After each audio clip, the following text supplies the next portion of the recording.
अल्लाह ताला ने हम पर ये फ़ज़ल फ़रमाया है कि हमें अल्लाह ने अज़मतों वाले महबूब अता फ़रमाए।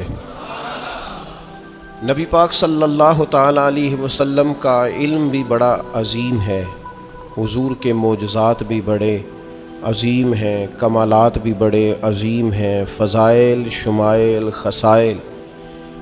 हुज़ूर को अल्लाह ताला ने जिस ज़ाविये जिस समत से अता फ़रमाया है तो अज़ीम ही बनाया है। लेकिन कुरान मजीद में इरशाद फरमाया कि व इन्नका लअला खुलुक़िन अज़ीम, महबूब बेशक आपके अखलाक भी बड़े ही अज़ीम हैं। आप अज़ीम खुल्क पर हैं, अज़ीम अखलाक के मालिक हैं। एक होती है खल्क, एक होता है खुल्क। खल्क कहते हैं इंसान की ज़ाहिरी तख्लीक को, उसकी ज़ाहिरी खद्दो खाल को, सूरत को।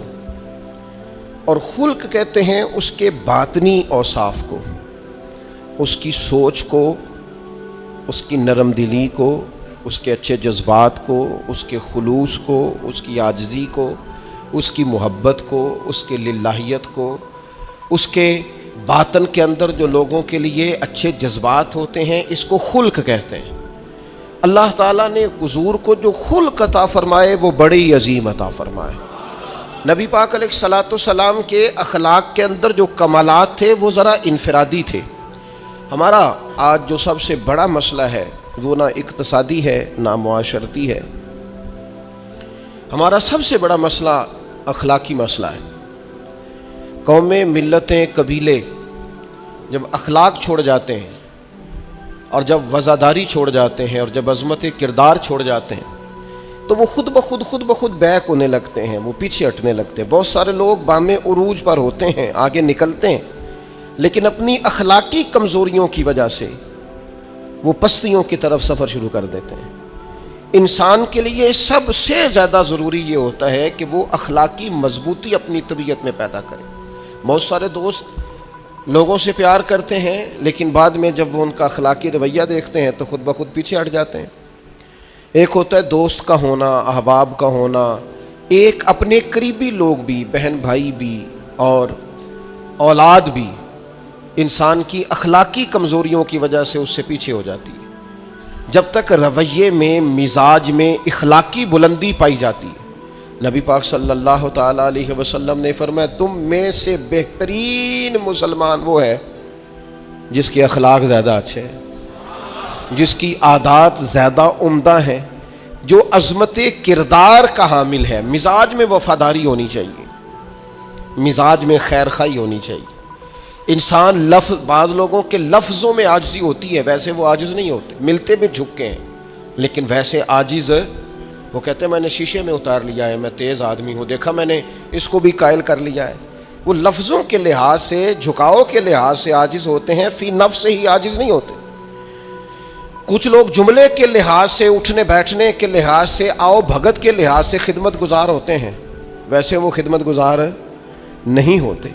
कुछ लोग ऐसे होते हैं जो अच्छे जुमले तरतीब दे के किसी को कायल तो कर लेते हैं, उसको अपनी हमदर्दी का इजहार तो दिलाते हैं, अश्क-ओ-शोई तो करते हैं, तसल्ली तशफ़ी तो देते हैं, वैसे खैर खा नहीं होते। वैसे वो बड़ी अच्छी धीमी बातें करके कहेंगे कि यार कोई मसला नहीं, तू परेशान ना हो, तू टेंशन ना ले, मैं तेरे साथ हूँ, पर नहीं ना साथ होते यार। ज़िंदगी में वो अजीब लम्हा था, वो मेरे साथ था पर मैं तन्हा था। साथ ही था बंदा पर मैं लोगों के हुजूम में भी अकेला ही था। अपने इखलाकी रवैये में, खुल्क में, मिजाज में यानी ढल जाए तबीयत इंसान की, उसके रवैये उम्दा हो जाए और ये काम कशीद ना करना पड़े उसे। हमारे उलमा ने लिखा है खुल्क का माना यह है कि अच्छे काम करने में तकलीफ़ ना उठानी पड़े।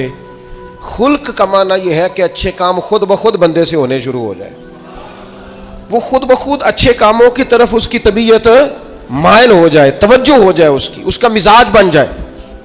ये कब होता है, किस वक़्त मुमकिन होता है? जब आप हर वक़्त की अखलाकी बुलंदी हासिल करते हैं। नबी पाक सल्लल्लाहु ताला अलैहि वसल्लम का एक तरीका था कि हुजूर के मिजाज में इखलाक। बाज़ लोग ऐसे होते हैं जो बाज़ औक़ात ऐसी हरकत करते हैं, होते हैं लोग जो ऐसी हरकत करते हैं कि सख्त रद्द अमल की ज़रूरत होती है। बंदे का दिल करता निरा डांटे ना, डंडा भी पकड़ ले, करते हैं बाज़ों का बात दोस्त ऐसे काम। और फिर एक और बड़ा ख़तरनाक रवैया होता है। आपको पता है इस्लाम ने सबसे ज़्यादा नापसंद किसे किया? गीबत को। आप किसी के ख़िलाफ़, किसी के कबीले घर के ख़िलाफ़ किसी कोने में खड़े होकर बात करें, पहुंचाने वाले पहुंचा देते हैं। जो मज़े लेके सुनता है वो मज़े लेके पहुंचाता भी है, ये पक्की बात है। जिसने आपको टाइम दिया ना सुनने का, वो बाज नहीं आएगा, वो पहुंचाएगा भी। आप की अखलाकी कमज़ोरी नज़र आ जाएगी, वाज़े हो जाएगी आप सामने वाले। अच्छा, कुछ लोग वज़ादार होते हैं, उन्हें पता चल जाता है बंदा ठीक नहीं, लेकिन फिर भी वो कबूल करें तो इसका मतलब है वो बंदा आला ज़रफ़ है जिसने रखा हुआ है। तो ये समझते मैं चालाक हूँ, मैं अपनी तेज़ी के साथ गुजारा कर रहा हूँ। वो आला ज़रफ़ है जिसने इतना कुछ पता होने के बावजूद भी तेरे लिए कोई लफ्ज़, वो बंदा बाइखलाक है, बामुरव्वत है, वज़ादार है, वफ़ादार है। तो मेरे अजीज़, नबी पाक अलैहिस्सलाम ने उन अखलाक की तरफ हमारी तवज्जो दिलाई है जिनमें लोग बचते नहीं कि ये काम मैंने नहीं करना, मुझे क्या लगे, मेरा क्या लेना देना। मसलन एक ताजर था हुजूर के ज़माना नूर में, वो फलों की तजारत करता था, मिशकात शरीफ में मौजूद है। किसी वजह से उसे नुकसान हो गया। तो इंसान जब तजारतें करता है, ज़िंदगी गुजारता है, तो जहाँ उसे नफ़े मिलते हैं वहाँ कहीं कहीं उसे खसारे भी मिलते हैं। तो अलग बात है कि हम सिर्फ नफ़ों के कायल होते हैं, खसारों के कायल ही नहीं होते। वो ताजर थे, फलों के ताजर थे, बड़ी अच्छी तजारत करते थे, किसी वजह से नुकसान हो गया। अब वो हुजूर की बारगाह में आए। हमारे यहाँ ये होता है कि लोग कहते हैं मेरा क्या लेना देना, बल्कि अगर कोई बंदा इस तरह का मसला हाल भी करा रहा हो तो कहने हज़रत साहब तो आड़ा नहीं है काम। उस ताजर ने उस बारगाह में आके कहा जहाँ जो आ जाता है हमेशा बामुराद ही जाया करता है। या रसूलुल्लाह सल्लल्लाहु तआला अलैहि वसल्लम, मैं परेशान हो गया हूँ। और पहले जब आदमी मालदार होता है तो दाएं बाएं रश भी होता है, और जब इस तरह के हालात हो जाएं तो वो जो बड़े करीबी होते हैं वो भी कई दफ़ा साथ छोड़ जाते हैं। सारी उम्र ही आटा गुद्दा है ते लखां कीते पेड़े, अब वक़्त आया ही ते मुहम्मद बख्शा कोई नहीं हो बैठा नेड़े। लोग निकल जाते हैं, कमज़ोर पड़ गया बंदा बेचारा। हुजूर की बारगाह में अर्ज़ गुजार हुआ, या रसूलल्लाह तकलीफ़ में हूँ। ताजर था, फलों की तजारत करता था और मिशकात में मौजूद। नबी पाक अलैहिस्सलाम ने दुआ भी फरमाई, करम नवाजी भी फरमाई, रहमत भी फरमाई, अताएँ भी फरमाई। लेकिन हुजूर ने ना सहाबा से फरमाया सारे मिल के अपने भाई की मदद करो। थोड़े पैसे किसी ने दिए, थोड़े किसी ने दिए, थोड़े किसी ने दिए, मिल के। और ऐसे लोगों से जो लोग बड़े इस काम के लिए हर वक्त ज़हनी तौर पर तैयार रहते थे, उन लोगों से कहा इसके साथ चलो। लेकिन उसका कर्जा अभी भी जितना चढ़ गया था उतने पैसे जमा नहीं हुए थे। अल्लाह करे मैं आपको समझाऊं, ये भी अखलाक की बुलंदी वाला काम है कि किसी शख्स की कमजोरी में उसे उठाना, गिरते हुए को संभालना, फिसलने वाले को सहारा देना, बिखरने वाले को बिखरने से बचा लेना, टूटने वाले को टूटने से बचा लेना, परेशान हो जाने वाले को समेट लेना। अल्लाह के प्यारे रसूल सल्लल्लाहु तआला अलैहि वसल्लम ने फरमाया अपने भाई की मदद करो। लोगों ने मदद की, लेकिन उस हद तक उसके पास पैसे न हुए जितना उसका कर्जा था। अब हुजूर ने उन लोगों को बुलाया जिनके उसने पैसे देने थे, और पैसे देने वालों से कहा कि इसके पास इतने हैं, इतने ले लो, और चलो तुम भी कुछ नेकी करो, कुछ ले लो कुछ छोड़ दो। ये कौन करा रहा है? रहमतल लिल आलमीन नबी। और हमारा जब कोई बंदा इस तरह उलझ जाता है फिर तो वो साड़ा लगता ही कुछ नहीं ना। उतने दिनों तक ना रिश्तेदारी होती है, ना दोस्ती होती है, ना ताल्लुक। वो तेरी आंख हो या संगे मलामत की चुभन। कौन पहुंचा है मेरे दर्द की गहराई तक? दौरे शोहरत में तो यारों ने किया याद बहुत, पर साथ आया ना कोई कूचे रुसवाई तक। जब हालात ख़राब होते हैं तो सबसे पहला काम ये होता है मेरा ताल्लुक कोई नहीं, और जब ठीक होते हैं तो फिर बड़ी लंबी रिश्तेदारी निकलती है। ओ हो कहते हैं वो बड़ी दूर के मेरे करीबी ताल्लुकात हैं, वो बड़ा दूर का रिश्ता है, मेरा बड़ा करीबी लेन देन है। तो बड़ी उम्दगी से लोग, बड़ी दौरे शोहरत में तो यारों ने किया याद बहुत, पर साथ आया ना कोई कूचाए रुसवाई तक। जो अर्ज करने जा रहा हूं उस पर आपने ज्यादा गौर करनी है कि अगर कोई आदमी गिर रहा हो तो गिरती दीवार को धक्का नहीं देना, उसे संभालना है। उस शख्स को, ओ यार हालात हो जाते हैं ऊपर नीचे, इंसान कमजोर पड़ जाते हैं। राह चलते चलते कई दफा गाड़ी का सिर्फ पेट्रोल ही खत्म नहीं होता, जो मुफ्त में पानी मिलता है कई जगहों पे वो भी खत्म हो जाता है, और करीब करीब उसकी भी कोई शनाख्त नहीं होती। कई दफा सिर्फ और सिर्फ पेट्रोल का मसला ही नहीं होता, वो जो 20 रुपए में हवा टायर में भरी जाती है कई जगहों पे वो भी नहीं मिलती। तो तसल्ली के लिए अखलाकी रवैया ये होना चाहिए कि अगर कोई बंदा कहीं कमजोर पड़ रहा है, गिर रहा है, तो उसकी उस कमजोरी पर उसे थामा जाए, उसकी हौसला अफजाई की जाए, तसल्ली दी जाए। लेकिन हमारा ये माहौल नहीं होता। मैं अक्सर कहता हूँ दोस्तों से कि जो आदमी अपने घर की तीसरी मंजिल शुरू करता है ना, तीसरा लेंटर डालता है, उसे सारे जाकर भाइया को कम हो जाते दसी, भाई होने क्यों दसना है, मालदार आदमी है, तीसरा लेंटर डाल रहा है। लेकिन वो बेचारा गरीब आदमी जो बाले डाल रहा है और लकड़ी की छत डाल रहा है, वो अगर किसी से जाके कहता है ना थोड़ी इमदाद करा दे, मेरा काम रुक गया, तो कहते हैं आपने पहले बताना था, अब तो नहीं ना, मतलब वो तो बड़ी पुरानी बात थी, वो तो मैंने बांट दिया, रमज़ान में बड़ा कर दिया, फलानी जगह बड़ा। ये लहजा दुरुस्त, ये अखलाकी रवैया नहीं। दर्द दिल और चीज़ का नाम है, खैर खाई और चीज़ का नाम है। वो किसी ने कहा था कि पिलाकर गिराना तो सबको आता है, मज़ा तो तब है कि गिरतों को थाम ले साकी। कोई गिर रहा हो उसका बाजू पकड़ना, इसमें मज़ा है, इसमें लताफत है, इसमें हुस्न है। और एक दूसरा अखलाकी रवैया जिसकी बहुत ज़्यादा ज़रूरत है, जो हमारे ज़्यादा साथ होते हैं ना, गलतियाँ भी उन्होंने ही करनी होती हैं। जो आपके साथ नहीं, उन्हें आपको माफ़ भी नहीं करना पड़ता। माफ़ किसे करना पड़ता है? जो अपने, माफ़ किसे करना पड़ता है? अपने खादिम को। अगर आप ऑफिसर हैं तो अपने मुलाजिम को। माफ़ किसे करना पड़ता है? अपने बहन भाइयों को, रिश्तेदारों को, अहले खाना को। माफ़ किसे करना पड़ता है? अपने शागिर्दों को, इरादतमंदों को, दोस्त अहबाब को, अपनों को माफ़ करना होता है। किसी के साथ आपका लेन, कई दफ़ा दोस्त आ जाते हैं, मैं उम्रे पे जा रहा हूँ, कोई गलती हुई तो माफ़ कर देना, तो मैं कहता हूँ मुझसे आप क्या माफ़ी मांगेंगे, आप अदब से मिल के चले जाते हैं। जिनके साथ आपका उठना बैठना है उनसे माफ़ी मांगे। जो ज़्यादा करीब रहेंगे गलतियाँ भी तो वही करेंगे ना, जो रोज़ मानते हैं, किसी वक्त सुस्ती भी दिखाते हैं। तो माफ़ तो करना होता है अपनों को।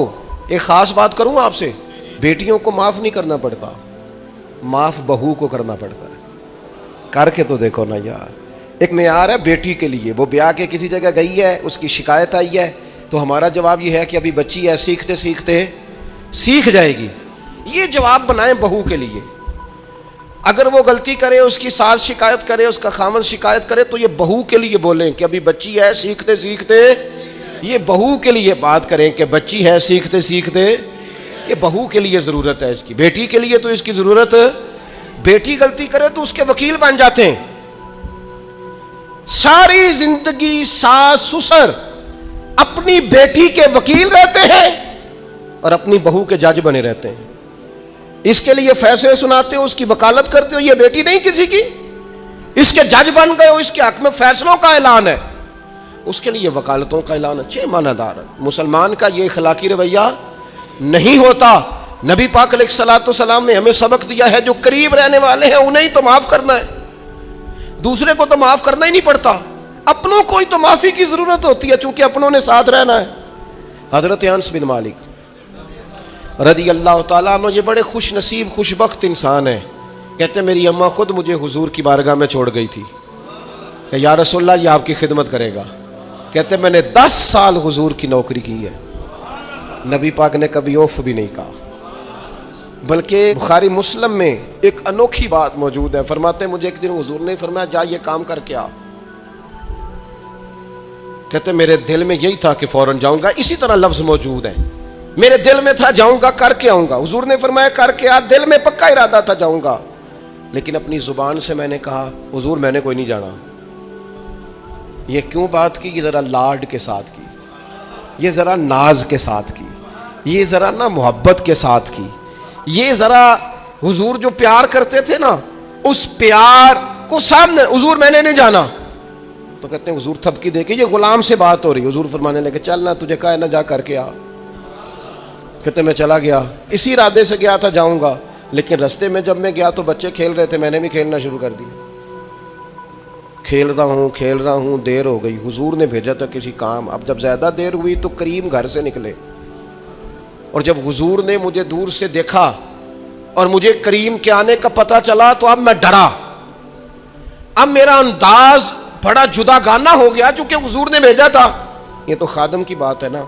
सच्ची गल दसिया जे अपना मुंडा भी कदे ना जाए थे, तेनू मैं कलिया सी, तू गया क्यों नहीं? नाराज नहीं होना आपने, लेकिन चलो बच्चा है, किसी वक्त देर सवेर भी हो ही जाती है, क्यों इतनी सख्ती करते हैं। हजरत अनस बिन मालिक कहते हैं जब हुजूर को आते देखा तो मैं पूरी तरह डर गया, लेकिन करीब महबूब जब मेरे करीब आए और मुझे डरा हुआ देखा ना, तो फिर रहमतल लिल आलमीन महबूब की रहमत का बादल छाया। और जब हुजूर मुझे देख के हंसे ना, बस वो हंस गए और मेरा काम बन गया।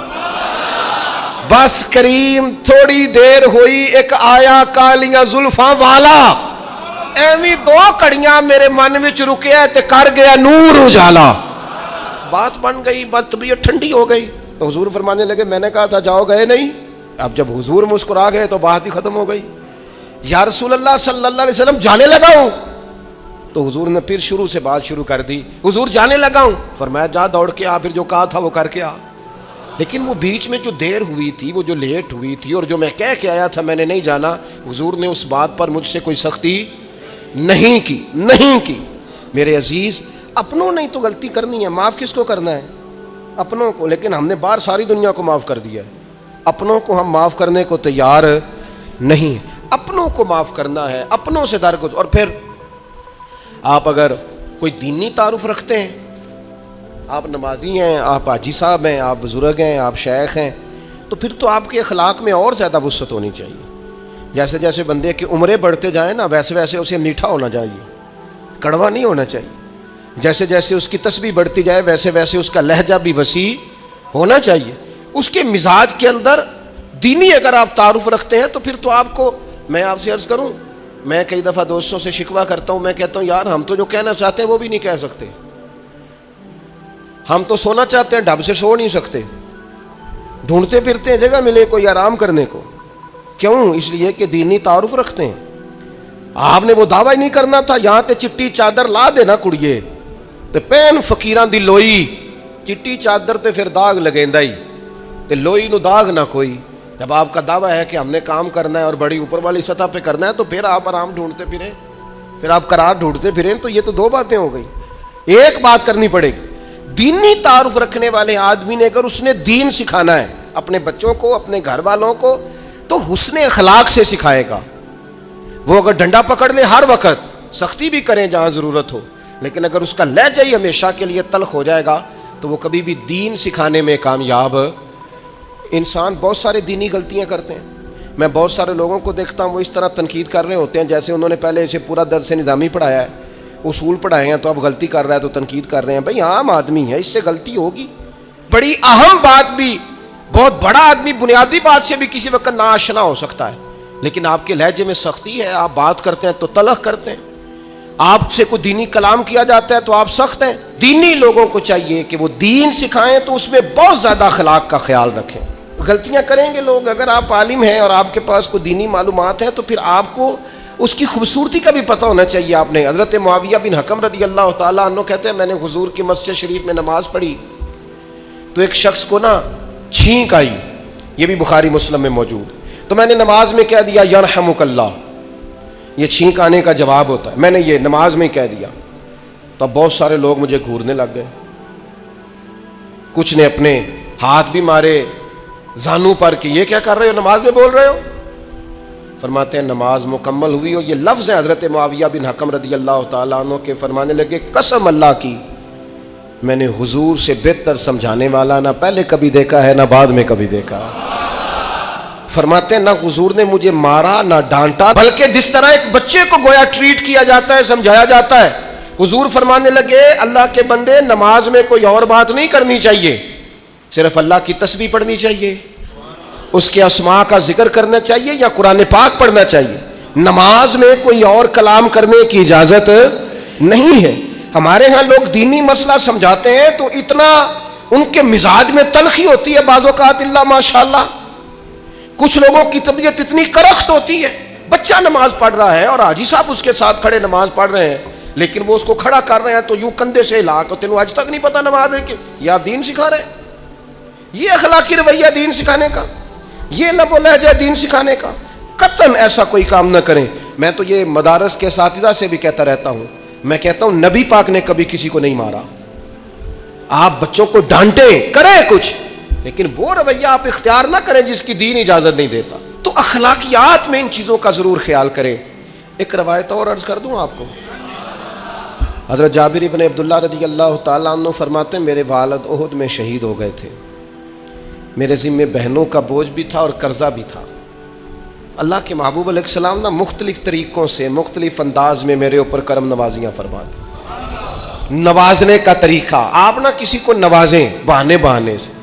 मैंने बाद बुज़ुर्गों को देखा है, किसी बच्चे को इदारे में खानका में कमज़ोर देखते, वो सुरीला भी नहीं है, उसे कहते चल पुत्र नाच सुना, वो नाच सुना रहा है तो उसे नजराना दे रहे हैं, चल बेटे तिलावत सीख सुना, चल तकरीर सुना, किसी भी तरीके से उसको तसल्ली हो रही। और इस तरह का रवैया ना अपनाया जाए कि वो मांगने वाला बन जाए। ये अखलाकी बुलंदी होती है आपकी कि आप किसी शख्स को बहानों से नवाजें। इस तरह का माहौल ना बनाए कि आप उसे कहें कि चूंकि तू कमज़ोर है, गरीब है, फ़कीर है, लिहाजा तुझे दे रहा हूँ। हज़रत जाबिर इब्न अब्दुल्लाह फरमाते हैं, और ये भी आपको मुस्लिम शरीफ में मिलेगा, फरमाते हैं कि जंग में मैं हुजूर के साथ था, मेरा ऊँट बड़ा कमज़ोर हो गया, बीमार हो गया, चल नहीं रहा था। हुजूर मेरे करीब आए और पीछे आके फरमाने लगे, इसे भगाता क्यों नहीं? मैंने कहा हुजूर बीमार है, कैसे भगाऊँ? तो नबी पाक ने ना ऊँट को एक दुर्रा लगाया और गोया पैगम्बर आज़म ने हुक्म दिया, नबी रहमत ने, नबी अकरम ने हुक्म दिया, फरमाया ऊँट भागता क्यों नहीं? वो जो सबसे पीछे था वो सबसे आगे निकल गया। वाह क्या जूदो करम है शहेबतहा तेरा, और नहीं सुनता ही नहीं मांगने वाला तेरा। सरकार ने हुक्म दिया, वो ऊँट सबसे आगे निकल गया। अब हुजूर घोड़ा दौड़ा के आगे आए और फरमाने लगे, जाबिर ये ऊँट मेरे हाथ बेच नहीं देता। वो बीमार था, हुजूर के हुक्म से भागा है, फरमाया बेच नहीं देता। कहा नहीं या रसूलल्लाह वैसे ही रख लें। फरमाया नहीं मैं पैसे दूंगा। या रसूलल्लाह आपका यह है? फरमाया नहीं आप कीमत बताएं। हुजूर ठीक है इतने का ऊँट है, मैं मदीना तैयबा जाके आपकी खिदमत में पेश कर दूंगा। हज़रत जाबिर इब्न अब्दुल्लाह फरमाते हैं, हुजूर ने मुझसे ऊँट खरीदा, मदीना तैयबा पहुंचकर नबी पाक सल्लल्लाहु अलैहि वसल्लम ने सैयदना बिलाल हबशी से फरमाया, जाबिर को ऊँट की कीमत भी दे दो और कुछ पैसे ज्यादा भी दे दो। फरमाते हैं मुझे ऊँट की कीमत भी मिल गई, कुछ पैसे ज्यादा भी मिल गए, और जब मैं हुजूर की बारगाह में हाजिर हुआ ऊँट पेश करके और कीमत लेके जाने लगा तो हुजूर फरमाने लगे, जाबिर जाना नहीं, कीमत भी तेरी है, ऊँट भी तेरा है। नबी पाक ने वो ऊँट भी तोहफे में मुझे वापस दे दिया। ये इखलाकी रवैये की बुलंदी कि किसी शख्स की गुर्बत में उसे नवाजना, लेकिन इस तरह का नवाजना कि उसे महसूस ना हो कि मुझे इमदाद दी जा रही है। तो अपने इन चंद एक इखलाकी रवैयों पर ज़रूर तवज्जो करें। एक तो सबसे जिसको आप देखें कमज़ोर हो गया है, गिर रहा है, परेशान है, उसका ज़रूर ख्याल करें। लोग बड़े बड़े तेज़ दौड़ते हैं, किसी जगह फिर गिर भी जाते हैं, गिरते हुओं को संभालने की कोशिश करें। दूसरी गुजारिश ये की है मेरे अजीज़, जो हमारे करीबी लोग हैं उन्हें तो हमने माफ़ करना है, अपनों को ही तो ज़रूरत होती है कि दरगुजर करके अपने साथ रखा जाए, प्यार करके अपने करीब किया जाए। और तीसरी गुजारिश ये है कि अगर आप किसी को दीनी पैगाम देना चाहते हैं तो नहायत मोहब्बत के साथ, नहायत खुलूस के साथ दीनी मसला आप किसी को भी बताएं तो उसे छोटा बच्चा समझकर आप डील करें। शिद्दत ना इख्तियार करें दीन बताने में, वो लहजा इख्तियार ना करें जिस लहजे में महसूस हो कि आप खुद बाअखलाक नहीं है तो आप किसी को क्या समझाएंगे। और चौथी गुजारिश ये की है, जब किसी की मदद करें उसे रुसवा करके नहीं, किसी की फैली झोली देखकर खुश होकर नहीं, बल्कि आप एजाज़ भी उस शख्स को अता करें और रवैया इस तरह का इख्तियार करें जिसमें महसूस हो कि उसकी इज़्ज़त नफ्स मजरू नहीं हुई। इन चीज़ों को पेश नज़र रख के जब इखलाकी बुलंदी हम हासिल करेंगे ना। एक मैं और बात बड़ी ज़रूरी आपकी खिदमत में अर्ज़ करूँ, जो आदमी भी अपने आप को बड़ा समझता है, वो माली तौर पे बड़ा है, इल्मी तौर पर बड़ा है, ओहदे के तौर पे बड़ा है, कबीले के तौर पे बड़ा है, ख़ानदान में बड़ा है, वो किसी भी मकाम पर किसी भी अंदाज में बड़ा है, अल्लाह ने फजल किया वो बड़ा हो गया, उसे समझ आ गई है कि कुछ लोग मेरी बात सुनते हैं, मेरा फ़ैसला मानते हैं, तो वो अच्छी तरह समझ ले कि अगर वो अल्लाह के फजल से उसे कोई मौका मिल गया बड़ा होने का तो वो अपने अखलाक को बड़ा करे, फिर अपने किरदार को बड़ा करे, फिर अपने हौसले को, ज़रफ़ को और अपने जहन को बड़ा करे। इसलिए कि आप अपने किरदार की और हौसले की बुनियाद पर बड़े बनेंगे। सिर्फ ये कि 2-3 आपके नाम के साथ अलकाबात लग जाएं और चंद लोग आपको सलूट करने लग जाएं, इससे नहीं पता चलेगा कि आप बड़े हैं। किरदार व अमल से खुशबू आएगी तो पता चलेगा आप कितने बड़े हैं। अल्लाह ताला हमें समझने की तौफीक अता फरमाए।